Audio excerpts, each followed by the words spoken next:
Simon Harris. Simon Harris হচ্ছেন একজন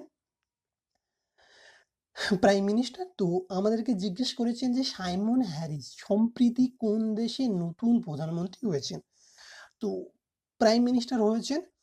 তো তিনি কিসের জন্য ফেমাস, যে জন্য কোশ্চেনটাকে আমরা পিক করেছি।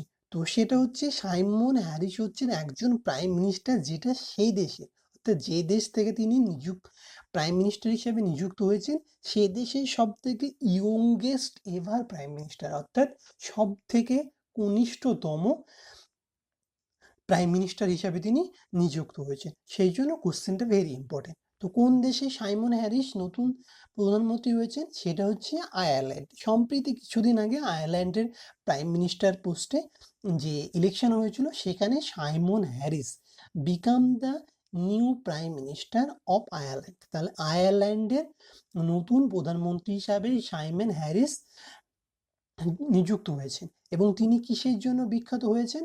Simon Harris become Ireland youngest prime minister. তিনি হচ্ছেন আয়ারল্যান্ডের সব থেকে কনিষ্ঠতম প্রধানমন্ত্রী হিসাবে তিনি নিযুক্ত হয়েছেন। সেই জন্য সাইমন হ্যারিস ইলেকশন এ সব থেকে কনিষ্ঠতম হওয়ার জন্য তিনি খুবই গুরুত্বপূর্ণ একজন প্রধানমন্ত্রী হিসাবে নিযুক্ত হয়েছেন।